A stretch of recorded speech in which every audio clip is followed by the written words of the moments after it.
Totes tenim clar que volem anar cap a un model 100% renovable, el futur serà renovable o no serà, llavors a partir d'aquí hem de veure a les mans de qui estarà els projectes de generació. En aquest sentit, a la xarxa establim tres propostes en tornar a generació i autoproducció, contemplant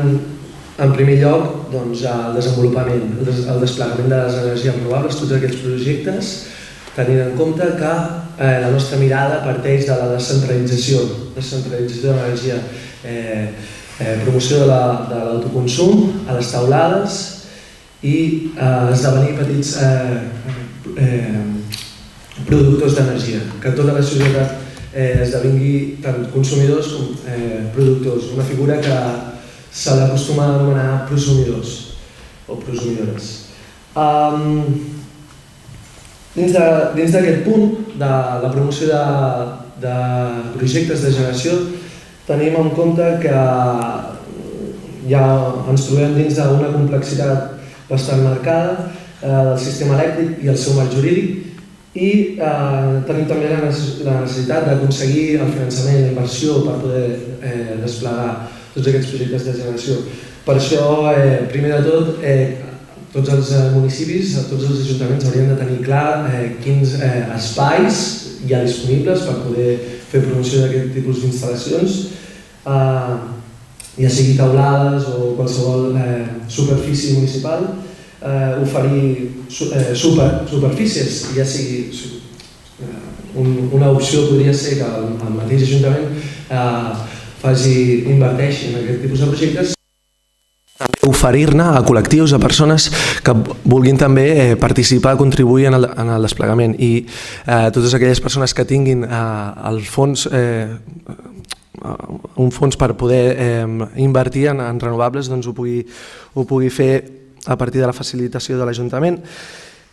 I a més demanar assessoraments per desenvolupar uns tipus d'acords, acords bilaterals que es coneixen com els PPAs, Power Purchase Agreements, en anglès són bàsicament acords que es basen en la inversió d'un projecte de generació a un cost determinat, a un cost d'energia determinat. Es aniria pagant a un cost fix i en base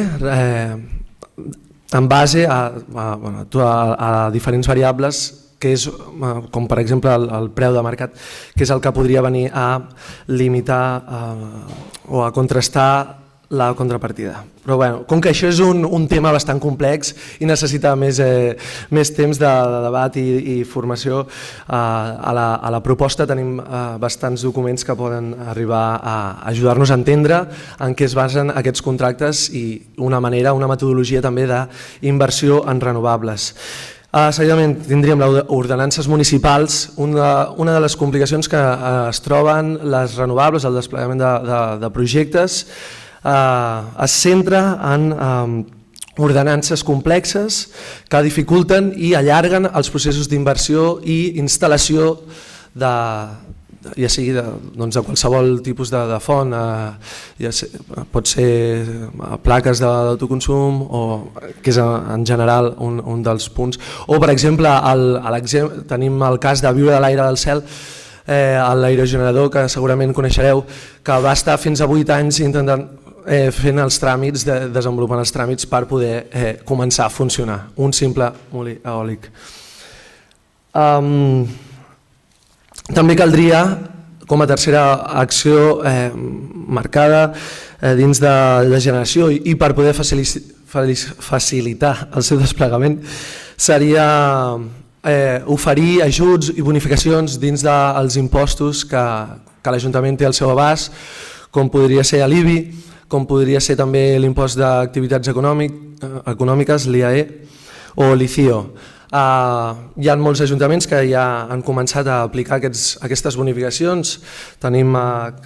casos de Rubí, d'Amposta, de Mataró, Olot, hi ha diferents ajuntaments i molts altres, però hi ha alguns que realitzant els estudis de viabilitat i tot el que comportaria sí que han anat bastant enllà, oferint descomptes molt optimistes i atractius per tal de poder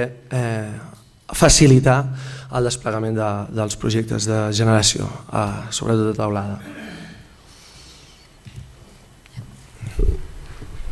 Sobre distribució, suposo que la majoria ja sabreu que venim lluitant per les xarxes de distribució des de quasi que vam néixer com a xarxa. Llavors,